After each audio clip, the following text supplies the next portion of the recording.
فونکسیا وابستگی y از x و ان این قانونیه. این فونکسیا چی خیلی شکل دارد، چی خاصیت ها دارد امروز دیدم برید. معنیش می اول قاعدهش فونکسی نمودی y برابری لگاریتمی اساسش a یا اساسی a طرزی خواندن می‌بینید. لگاریتمی اساسی a از x فونکسی لگاریتمی چیزه نامیده میشود. فهمو؟ این نمودی عمومی فهمو؟ تمام. اینجا اما یگان دائمی، چیزه دائمی. اما کلان از نو، اما نو برابری چند؟ یک. اما خیلی بود بچه ها. انا کن x ما کلان از نو. گوش کنید بچه ها. انا کن خاصیت هاش دیدم برید. یکم ساحه معینی انا همین فونکسیا. ساحه معینی فونکسیای لگاریتمی. ساحه معینی فونکسیای لگاریتمی ما بچه ها من x کدام قیمتی که میتونه فهمیدید می؟ نوشته موندم. x چیز بوده است کدام از یعنی که x الیمنت میگیره از نول تا پیروسی بیفته. یا دیگر خیلی اشاره کنیم r پلوس. معنای این چیزه x فقط عددهای حقیقی مثبت را قبول میکنه. x عددهای حقیقی چیزه مثبت. پس نوشتنی لگاریتمی مثلا اساسی 2 از مینوس 4 درست بوده است می؟ نه درست. فهمم؟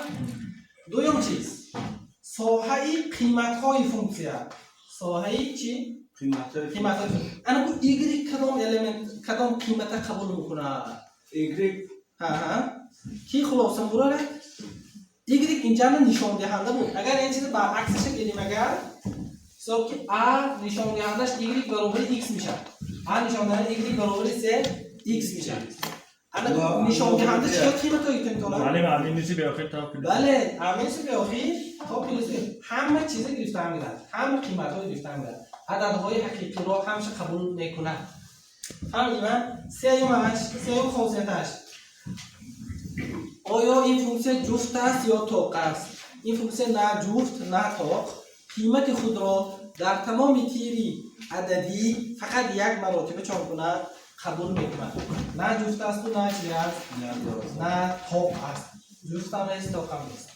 و چهارم خاصیتش آیا تیرهای کوردیناتی را میبرد؟ x و y را میبرد گفتگیم ده؟ بچه ها کدام وقت نبوده؟ در نقطه 1 و 0 میبرد. در نقطه 1 و 0 میبرد. در حقیقت هم به جای x اگر یک تی دیگر چند بود؟ لگاریتمی a از یک چند برابر بود؟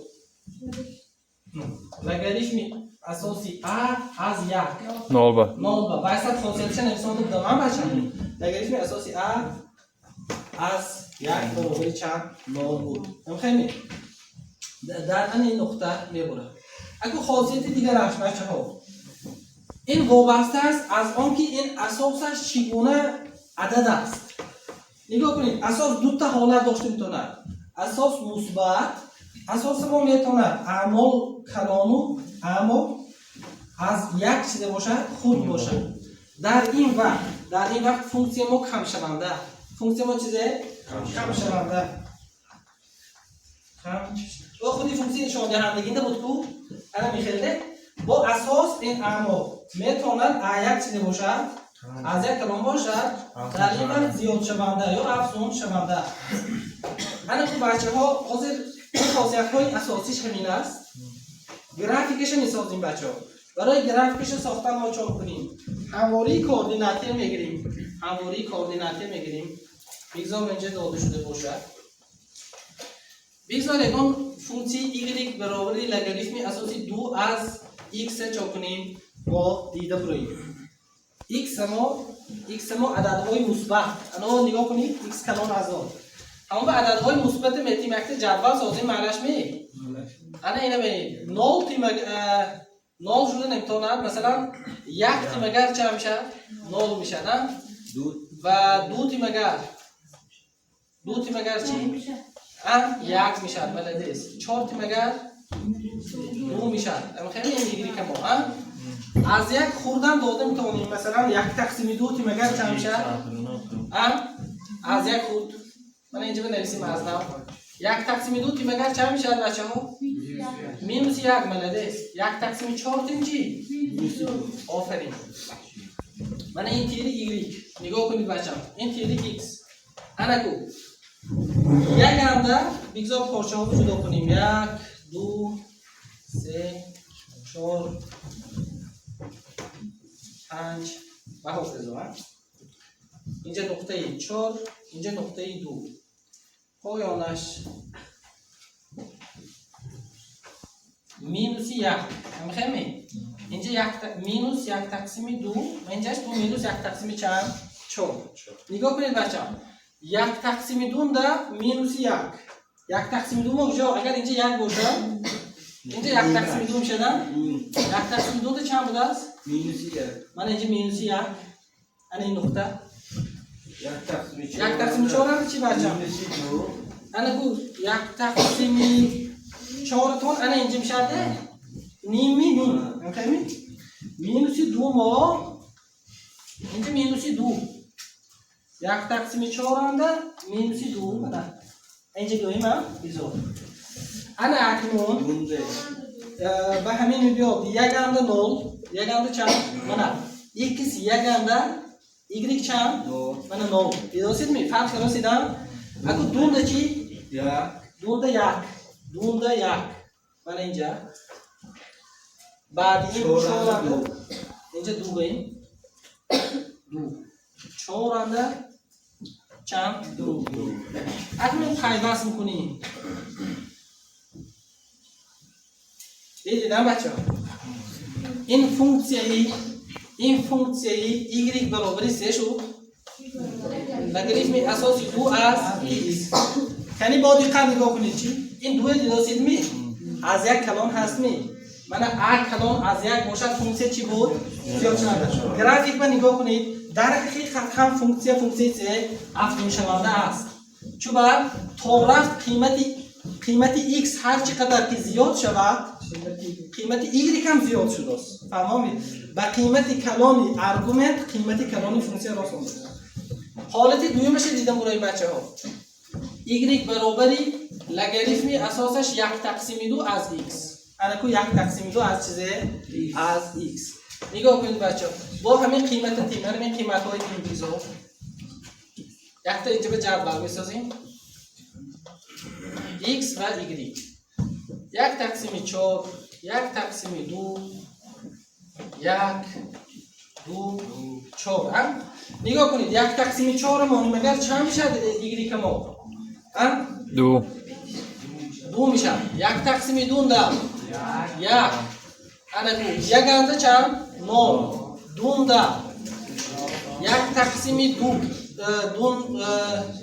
1 تقسیم 4 2 مانده مینوس 1 بوده است چون که مینوس 1 میشه در 2 مانده 4 مانده چی؟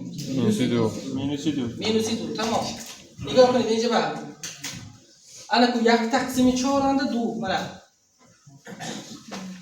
1 تقسیم 2 ده 1 اینجا نقطه 1 اینجا 1 انده با 0 همه وقت 1 انده 0 منه نقطه بوریشش با تیری او x 1 و 0 بود که 1 انده 0 منه این انا کو دونده مینوس 1 منه دونده 4 انده مینوس 4 انده چند؟ مینوس اینجا میفر داریم اینا هم میفر داریم اکنون پیوست میکنیم انا این فونکسی انا چیز باری کبوت کی کش دیگه y برابری 2 از x اساس پر نگاه کنید چی کنی 1 تقسیم 2 از 0 کلانو از یک چیز این فونکسی چه بود در حقیقت هم خیلی نگاه کنید تا رفت قیمت x ما زیاد شود y که ما چه شد کم شد جدول نگاه کنید هم خیلی است اكو بچه‌ها یک گبده انا این y برابری لگاریتم 2 از x اكو فونکسی چپه است با فونکسی y برابری 2 نشان دهندش x فهمیدید می اینو ما گذشتگی بدیم و y برابر لگاریتم 1 تقسیم 2 از x فونکسی چپه است و فونکسی ای y برابر 1 تقسیم 2 نشان دهنده چیزه x. این چیزم با یاد گیرید. فهمم. حاضر یک مثال حل بکنیم. مثلا مثال ما همین که نگاه کنید ساحه معینی فونکسی را میابیم. ساحه معینی چی را؟ فونکسی را میابیم. فونکسی داده شده است. فونکسی ما به این شکل داده شده است. f از x برابری لگاریتم اساسی 1/1 3x جمع 1 تقسیم 4x ترکیب 2. اهمیتی همین فونکسی ساحه معینیش یافته است. یک بار خاصیت‌های فونکسی لگاریتمی رو نگاه کنید که ساحه معینیش چیزی باید باشه؟ اما تا پینوسی به آخره معلوم که من این قیمت تغییر یابنده ما 3x جمع 1 تقسیم 4x -2 باید چیزی شود؟ کلان از ما شود. تمام. برای این نابرابری کسری حل کردن چیکار میکنیم؟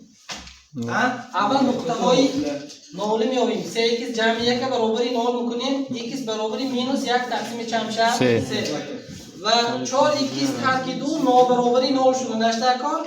x نابرابری 1 تقسیم چند؟ 2. هر دوی این قیمت ها را -1 تقسیم 3 و 1 تقسیم 2 را با تیری عددی میمانیم. چند تا فاصله جدا شد؟ 3 تا فاصله. هر یک فاصله در علامت میابیم بچه. مثلا نول مانیم اگر مثبت و منفی بوده است. -1 تقسیم 3 پایانتر مانیم اگر مثلا منفی و منفی مثبت. از 1 تقسیم 2 بالای مانیم اگر مثبت بوده است. اگه کلان از نول گاد ما کجاش میگیریم؟ علامتش مثبت را به جواب میگیریم. اینک جواب می‌نویسیم. جواب ساحه معینی یعنی این فونکسی به آخر همجا شویش از 1 تقسیم 2 تا انا میخوام کنم میامیم ساحه معینی. فهموان؟ این بود مختصر کوتاه درباره فونکسی های لگاریتمی. فهموان بچه‌ها درس همه بفهمم نمی. اگر کسی که بفهمه باشد یک تا خرسه